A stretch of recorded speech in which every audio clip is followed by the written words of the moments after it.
Welcome. You have to use I sign. am Nedrick Nurk. Thank you for joining us for the Future RGB discussion series on Pandemic 2020 Lessons for the Future. And our lead-off guest is McAllen Mayor Jim Darling, and our discussion moderator is Davis Rankin of 710 KURGV radio. And first, I want to thank our Future RGV sponsors who help bring these programs to you. Rhodes Enterprises, Sam Garcia Architect, Frost Bank, IBC Bank, DHR Health, Clark Chevrolet, Rio Bank, DTM, Val Peason, Ernie Williams, Code RGB, Copy Zone, and Upper Valley Mail Services. Now, these discussions will be on the Futuro RGV Facebook page, YouTube, and social media for further viewing. And now, Davis, I will turn this over to you and Mayor Jim Darling to help us understand what we are learning to cope with the pandemic 2020. Davis? Other than wash your hands and wear a mask, something that we didn't talk about because I just now thought of it. Mayor Darling may be the most appropriate person to start with talking about what lessons we learned or how can we prepare for the future. Because I don't think there's another elected person in the Rio Grande Valley, and maybe not an appointed, maybe not a city manager type person who has had as much experience with one city as now Mayor Jim Darling. He came to the Rio Grande Valley at a law school. He served in the Air Force, was from somewhere in upstate New York where he was a shop steward in a union, and he has spent most of his working life working for the city of McAllen. Jim Darling, thank you very much for being with us. Can you flesh out when you started with the city and back up my play here? Yeah, I started in 1978. And so one of the things that probably is unique to me is I was Othel Brand's city attorney for 20 years, his whole term in office. So that's a good one to work with and learn from, I would guess. And so I was city attorney 28 years, and then city commissioner for 6, and now mayor going on 8. So yes. I've had all the positions, so I could always say all the mistakes are mine almost. I remember attending meetings when you were the city attorney, and you'd make some ruling that the mayor didn't like, and he would just get so mad, and Jim Darling would just sit there smiling because what was the mayor going to do? Have you ever been an emergency management person officially? No, for the city? Technically I'm the director, but we have a whole staff underneath us, and so more in a decision making as opposed to the recommendation part of it. All right, so we've established the mayor's bona fides. What's the number one thing that comes to mind that you've been thinking about next time we got to do this? Well, one other thing, when I retired from the city in 2006, I went to work for Doctors Hospital. And so I spent the last 5 years as chief administrative officer. So I've been through, we went through the H1N1 flu and all those kind of things. So I was involved from that other side of it, if you will, the healthcare side, which helped me a lot in relationship to seeing what's going on now with this pandemic. But I forgot what your question was. What is there anything that leaps forward or has leapt forward into your brain about next time we got to do this, or when we're done with COVID, we got to prepare for this?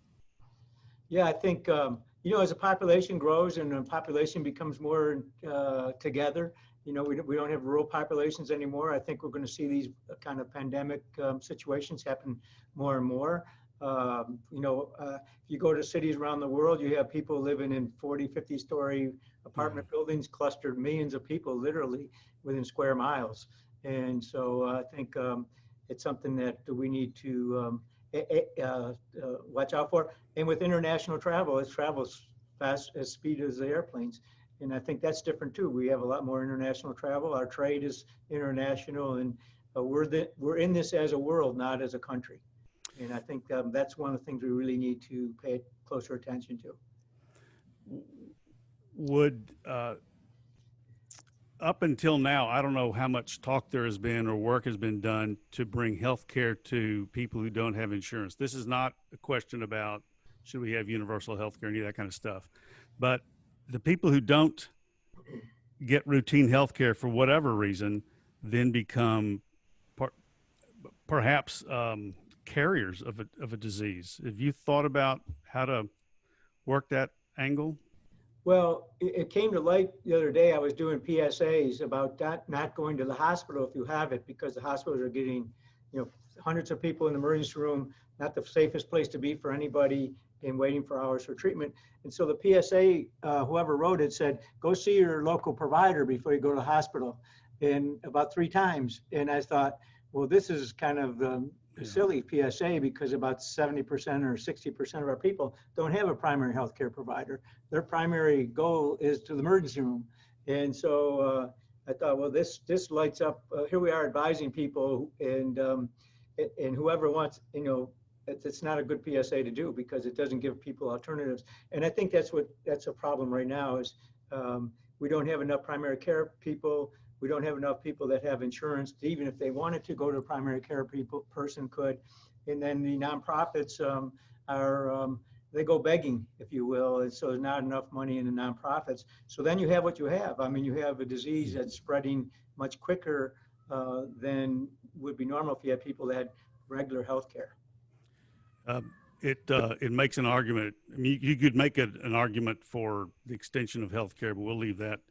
If you want to bring it up, that's fine, but I don't want to. Well, I don't want us to be accused of pounding that drum, because that's really not the point here. well, I mean, that's one thing that's come up here, I think, a little bit. In this area. Yeah. So, how would you regard what we're doing? Has there been any prediction that from the experts that what we're seeing now, in terms of people getting sick and where they're going and that well, for the next time we got to do this? I have read that they say more pandemics are coming. It's just a matter of time. I would I think don't know what. this might kind of, one of the big problems I think is we need to keep politics out of it. I didn't see the politics in H1N1 in 2009. The healthcare providers were the people that really addressed the issue. Hospitals sent up tents. It wasn't as severe, obvious as this, but there was no politics involved. This one has really been a political issue. I mean, you still have people literally fist fighting about whether you should wear a mask or not. And Yeah. you have and it's whether you're a Democrat or Republican, you approach the epidemic in a different way, and that's just it makes no sense to me. And you see it all the time. And Have you seen it? Have you seen it in the discussions you've had in public or behind the scenes? Oh, sure, behind the scenes. I mean, you see in social media, the big issue about masking. The judge was talking today. He gets a lot more than I do on Facebook. Every time he proposes something, he gets a rash of people saying, don't do that. And a lot of it is, if you look at it, I mean, some is personal preference, but a lot of it's being fueled by politics, by the two parties trying to blame each other for it instead of, ultimately working together for a solution. I don't know what's happened in this country, but this certainly indicates how different we are. You're talking about Hidalgo County Judge Richard Cortez. My interpretation of that has been that you would wear a mask if you thought it would prevent something bad from happening to you, but they don't believe something bad is going to happen to them, or they don't believe it's the threat that we say it is. Or well, and some people say it's my political right not, it's my political or my freedom to not wear a mask. I thought it was kind of ironic where wearing a mask is a symbol of freedom, and that the government shouldn't do that to you. I grew up in the 60s, and all I know is you got drafted and went to Vietnam for your country, and you're telling me you don't want to wear a mask for your country? Give me a break. It's not a political statement. Mayor, go ahead. Yeah, at least it pairs in comparison to some political people of decisions that the government's made us do before that. So we're talking with McAllen Mayor Jim Darling in this first series, talking with people really in a position to have to do something about it, if nothing more than think about what's going to happen next time. Lessons learned sounds so National Public Radio. What have you seen in the local hospitals or healthcare setups? Because I haven't been there, and I'm assuming you have been. You go, well, next time we got to do this, or we need to be prepared for this next time. Well, I think one of the issues is we kind of we have certain trigger points, right? The first trigger point was whether or not you flatten the curve. You don't hear that anymore, Yeah. right? That wasn't a, and the flatten the curve went on the number of people tested by the number that people actually had it. And there was a percentage. If it was over 10% that actually had it, that meant you weren't, well, that's all, I looked at how many people go in the hospital, how many people in the ICU, and how many people are dying from that standpoint to see. So whether or not we're going to have surge response from the federal government and state was kind of hospital availability, and that was based on beds. When it's not really beds, it's the number, it's healthcare workers, respiratory therapists, respirators. You don't just go by the number of beds. And so I think one of the things we learned is you don't just use some statistic to come up with that necessarily is going to measure the intensity or the need. And we're still kind of going through that right now, especially in the hospital area. But I think that's one of the things that come up with an easy solution to measure our response has failed, because a lot of the ones you heard early on, you don't even hear now because they weren't indicative of the severity of what was happening. Have you seen, there's talk about, not so much down here, but up the river or up the southern part of the United States of Mexican nationals coming over to get medical attention. People coming from Mexico to get medical attention in Valley hospitals is not new, but I wondered if they were being cut off by the people at the bridge. Have you seen any of that? Yeah, the travel ban, you can't get up with the 2V visas, which are non-essential, non-resident alien. So a lot of people have dual citizenship. And so the ones with that from Mexico can still come across, but we're not seeing near as many as we saw for, like elective type procedures in our hospitals. And so, yeah, the bridge, if traffic's any indication, we're still down 80% plus on vehicular traffic and pedestrians. That'll increase, schools probably won't increase because we have a lot of kids go to parochial schools here from Mexico. So with schools closed, we don't see a big uptick in traffic, and the travel ban's been extended, and we think that will be until this gets finished. But you understand, Mexico does the same thing. You can't, no more than 2 people in a car, anybody 60 is not supposed to be on the road, and they're enforcing it with the military. And so there's restrictions on both sides of the border that are stopping people from coming here. The Rio Grande Valley has a certain amount of capacity to deal with disasters or things like this, and then you have the state and federal capacity. There's been a lot of criticism of the executive of the federal government for not being prepared or not doing enough, and I don't know whether that's legitimate or not. It is political season. What do you think that the state should be prepared to do and that the federal government should be prepared to do? Because people keep saying that public health is actually a local responsibility. There's a federal agency or something, but getting your shots and getting rid of standing water for mosquitoes, that's a local thing. Yeah, what you said are local things. It's a little different than local things because people still travel, et cetera. And so it's this doesn't stay down here for sure, number one. Number two, I don't want to use the word unprecedented, but even, at first we said, well, everybody has a flu and we do 40,000 people a year die from the flu. Well, we're way beyond that. And so this is something that both monetarily and just personnel wise, we're not prepared to handle on a local basis from that standpoint. So yeah, it does take some leadership from up top at the state and federal level and assistance from both of those. Was the state prepared, or is it prepared? Do they need a department of whatever? Well, we, for whatever reason, and I've heard different theories, we were kind of lulled into it because we were doing so good. We were kind of pounding our chests and saying, oh, look at Texas, look what we were able to do. And most of the southern states were the same way too. But if you looked at there's a lot of different ways of looking at New York, for instance, where he had international travels much more than McAllen, Texas, or Dallas even. But at any rate, I think that we were lulled into a little bit of saying we're gonna do it. New York was in terrible shape, and we were in really good shape.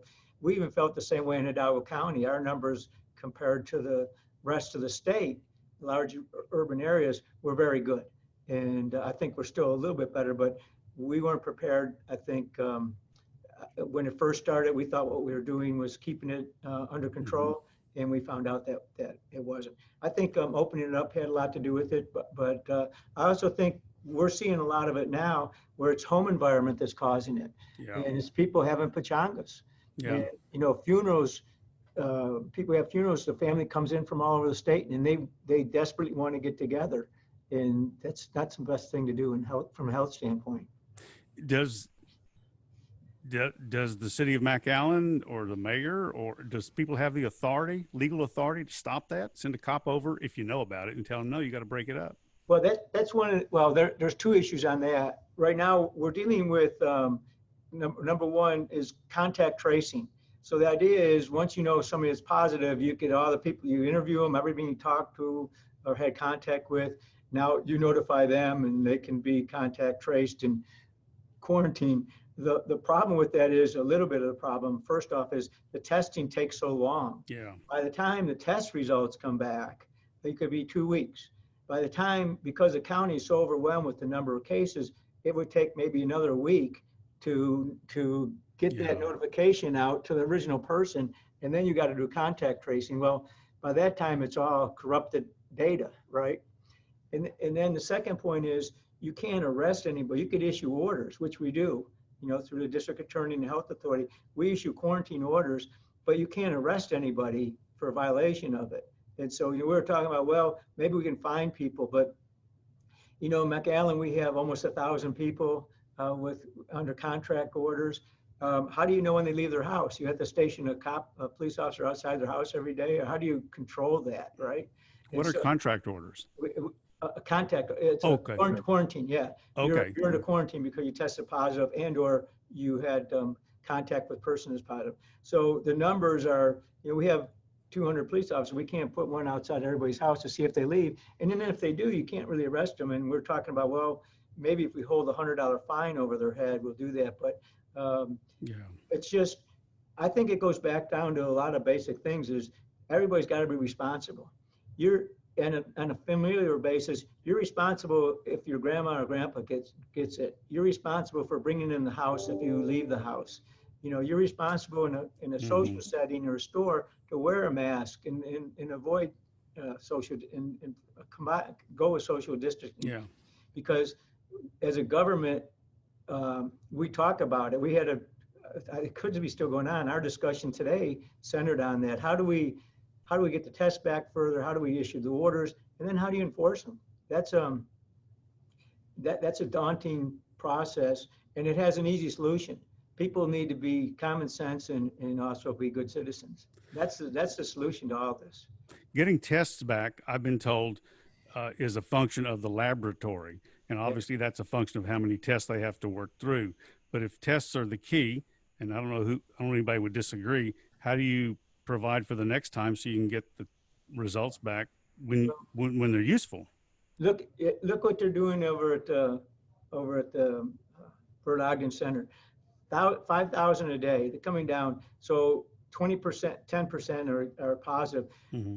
You know, most of the people there, I would suspect, were curious, and they, you know, you could fill out the form and say I had chest pain, but they're not checking to see it. So obviously, a lot of people are testing don't have it, and maybe don't have symptoms. So you're getting thousands and thousands of tests, and a 10% rate is high. With thousands of tests take a long time to get that results out. You're saying it swamps the system for other people? Yeah, you know, we're locally within the city. We do a mini city, right? So some employee comes in and has it. We do contact tracing, and we make those people quarantine. Sometimes when somebody has strong symptoms, and even before he tests, we do the same thing. But the tests take 2 weeks sometimes. So we now have our own system where we put in play. We pay a little extra. We can get the results the same day. Because you know, a police department, you have one person out. Usually there's 4 or 5 that go with them because they had contact. Well, you can't have half your police force or fire department or health department out waiting for tests to get results because everybody's in quarantine status. And if you can't do that on the city side, on the small city side, how in the world do you do it on a county side with 1 million people? Could the And so- legislature appropriate however much money and give it to the medical school? I don't think they have enough people to do the Yeah. test results. I mean, that's your problem. The testing, you'd have to build laboratories and Yeah. you'd have to get whatever of those people out trained. And so, this idea that you could test everybody is, I think, is not working. And it's counterproductive because you have people out for 2 weeks, and until they get the test results, they're going to work, they're doing this and that and worse. And they're so, yeah, that makes no sense to me. But anyways, I'm not in charge of that. But I would certainly make that available to all, especially smaller local governments Mhm. that are essential workers, can't get back to work because they're waiting for tests, that they have some sort of 24-hour response. You could do it, but you have to pay for it, and it's rare. And if everybody wanted, you'd flood that system too. Yeah. We're essentially at the end. I hate to use the cliche, any final thoughts? But Well, we didn't solve it, did we? I mean, going forward, I think, I think there's some things we could do differently, but I also think we're not out of the woods yet. And so we're still experimenting and trying. And hopefully a lot of people want to get this over with. I mean, schools are shut down, Yeah. distance learning. We're making, I don't want to sound trite about it, but kids that are missing their senior year are missing something that they carry with them the rest of their lives, good memories and all that. And that's certainly, health is more important than that, but those are kind of the decisions we're making right now. McAllen Mayor Jim Darling, thank you very much. And this is being sponsored by and put on by Futuro RGV. Thank you for listening.